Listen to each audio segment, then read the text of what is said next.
Oh my God. Here comes the oh crap moment. Get ready. Oh crap! Oh yeah! Oh my God! Woo! Oh, that is insane! Oh. Hello, and welcome to another edition of On the Town. I'm your host, Ed Edelson. My guest today is Neil Cowan, who has been bringing quality theater productions to Heritage Village for at least 6 years. We'll talk about his upcoming theatrical production as well as some of his past work. Neil, welcome, and thanks for taking the time to tell us more about The Roller Coaster of Love that will be presented at Sarah Cook Hall over the weekend of July 15th through 17th. Actually, let me correct you there. Right away. It's the 14th through the 16th. Friday night, Saturday night, 7 p.m. Sunday the 16th at 2 p.m. Well, thank you very much for clarifying. Yeah. I have my tickets for the 17th, but no, just kidding. And we will encourage everyone here to make sure they go by and buy a ticket. But maybe you could just say a word or two. What's the nature of this play? Is there an overall plot, or how does it kind of work? What should people expect? Ed, there are a series of 10 scenes. These are about 10-minute scenes each, and they are about love and relationships, the challenges of love and relationships. They're quirky, they're funny, they're sweet, they're poignant, they're a little bit sad, but altogether it's an uplifting piece about the challenges that we face in relationships, dealing with things like flirting, love at first sight, feeling connected to someone, honesty, communication, all the basics of the challenges of relationships. Right.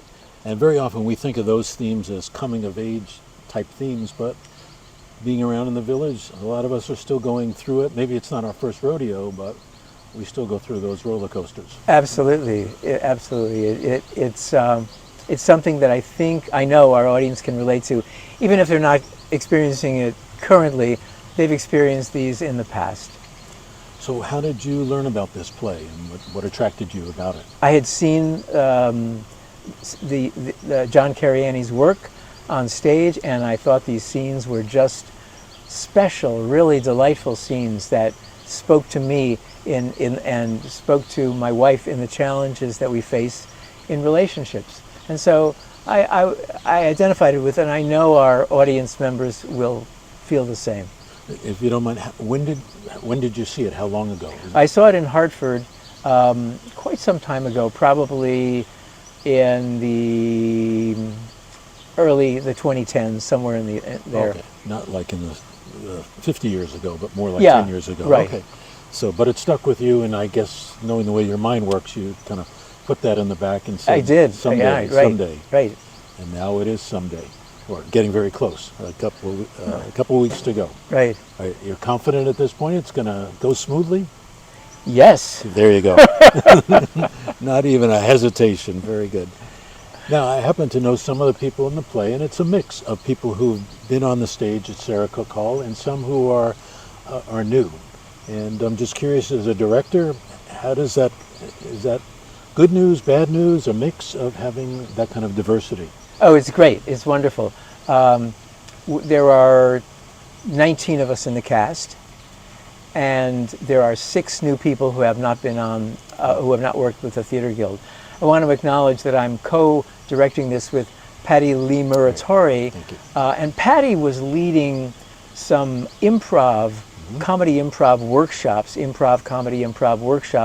along with her partner Carol Burgess, also Theater Guild people. And out of those workshops, we found some new people who wanted to participate on stage, and we're really very excited because they're wonderful actors, and they're really working out well.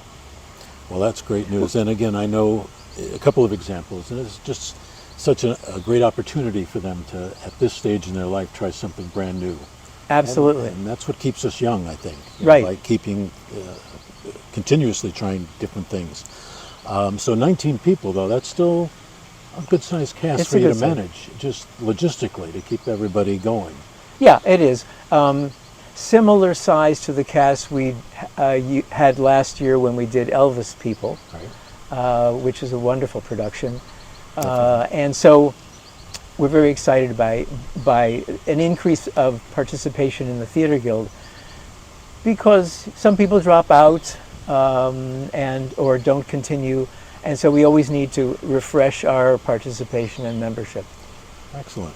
So in terms of making sure that people get their tickets, you want to remind them of how do you get a ticket? And Right. Tickets are available at the activities desk, which I think at this point is still in the activities building. Correct.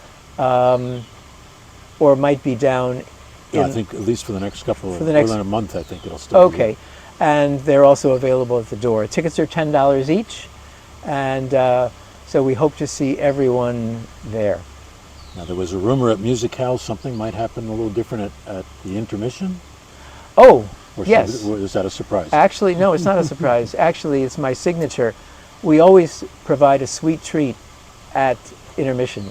So we always provide some ice cream for theater goers. So that's reason enough Definitely. to show up. I mean, if, you know, I know it's an expensive ice cream sandwich, but you'll also get some entertainment. I think vice versa. But Right.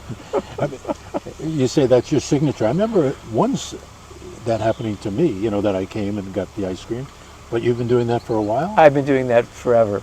Okay. I also direct, I founded and direct a theater company in my community in Florida, Okay. in Sarasota, Florida. And we started it there, and I've served ice cream at every performance I've done over the last 9 years. Okay. Sound like, you know, a criminal who leaves a certain mark. This is your mark. Well, I think most people know this is not your first rodeo in Right. Sarah Cook Hall. You've done quite a number of excellent productions that I've been very impressed with. The first one I remember is 12 Angry Men, where I think I almost had a heart attack watching.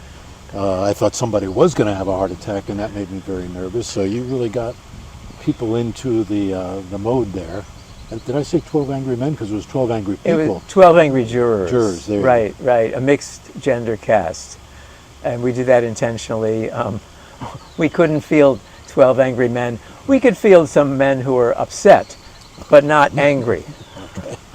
Well, one of them got pretty angry, as I remember, and I wasn't sure he was acting or it was Yeah, a that little too real. was a good show. But that really was, I mean, you really created the tension that the movie was so well known for. Right. And in the theater and the round, very impressive. So kudos to you and what you've been able to get people to do. And then I think it was It's a Wonderful Life, obviously a very famous movie, and that was more of a radio show? Radio on stage, it's called, with live sound effects on the stage and pre-recorded sound effects as well. It was actors holding their scripts, speaking at old-fashioned microphones. A neat piece. I really enjoyed that one. Okay. Well, then if I could skip forward to, I think what many people might have seen was Elvis's People, and that was a real hoot. I mean, not only were the vignettes so touching and varied, which I think is a little bit like what you're going to be doing. Very in the much sense so, of, right. Each one stands on its own, but then together is quite impressive. But obviously the impersonator was something else, and you kind of held that in the back of your mind. That wasn't something you shared with most people. No, we didn't tell anybody that there was going to, it was a surprise to the audience. That was the intention. The cast knew it, of course. And it came off really well. We found a wonderful singer who impersonates Elvis, a guy from New York City, and he's got a wonderful reputation, and he was fabulous. He really was. I mean, but I actually thought Friday night the cast was surprised also. Well, They knew he was coming, but they didn't know, how special he was going to be. and they hadn't worked with him per se. Right. No, he just showed up that Friday night and surprised us all at his talent and warmth and beautiful voice. So looking back a little bit, you kind of mentioned that that you make a mistake every winter and you go south instead of staying here. But everybody has their, I know it's But It's foolish, theater, but- theater is something that's been with you quite a while, I think. Right. So when did you first get involved with theater? When I was in high school. Okay. I acted in summer theater during high school, and got very involved in that. Took acting lessons, was on the stage, and then I acted some in college as well. But then, as an adult, when I taught English and dramatics at the high school level, Very good. and directed plays for the high school, and really enjoyed that experience. But since then, in my Florida community, I also direct this company, and have done like 3 shows a year for about 9 years. Oh, so more intensive than up here. Yeah, 2 shows down there typically. Oh, 2 down there and 1 here. 1 here, Okay. right. All right. I thought you were saying 3 down there in the off season, as we might call it. It's the on season down there. But in terms of directing, I mean, did anybody show you how to do it, or you just learned from acting and you picked up, if you will, Yeah. the tools of the trade? Yeah, good. I learned acting from a woman named Emily Mattina, who is the director of Shakespearean theater in Waterbury. Okay.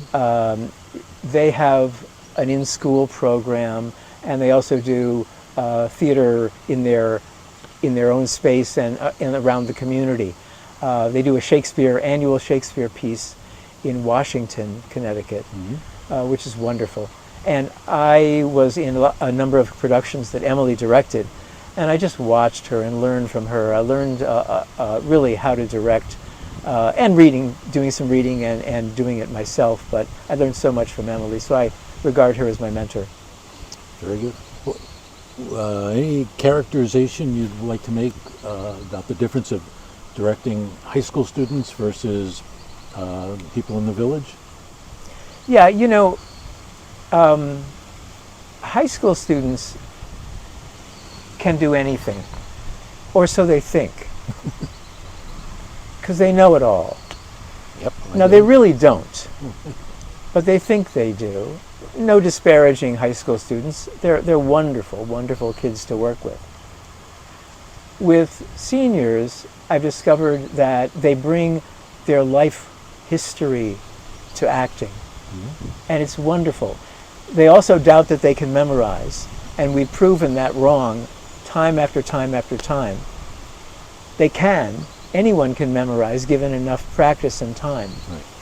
And so I'm always inspired by what us older people bring to this art form. And they just have their whole lives to inhabit a character, and that's wonderful. That's interesting, very interesting. And having been a teenager, though, I know back then I did know so much more than I know today. So, well, again, let's just remind people, we'll give them the right dates, July 14th through 16th, Correct. Friday and Saturday night at 7, 7. and then Sunday afternoon at 2. Correct. And it's a must-see, so make sure you get your tickets. I would recommend getting a ticket ahead of time, because these things do fill up, and you don't want to be having the fire marshal say you can't go this year. So take the time. Anything else you'd like to share with us? No, thank you for the opportunity. I'm looking forward to the show myself. Okay. I'm in it. Oh, really? Yes. I didn't know that. Oh, I'm acting in it. Very good. 'Cause Yes. you were in Elvis's People, so you have done that before. Oh, I've acted a lot. I was not in Elvis People, but I See what I've already forgotten? I have acted a lot and really enjoy that. Okay. Well, we enjoy your directing and your acting, and if there's anything we could do to prevent you from going to Florida in the off season, let me know, and we'll try and get you here to continue to do work during the winter. Okay. All right, deal. Thank you for your time, Neil. Thank you, Ed, so much. Congratulations on a great production. Thanks. Appreciate it. Thank you for watching, and stay tuned for future editions of On the Town.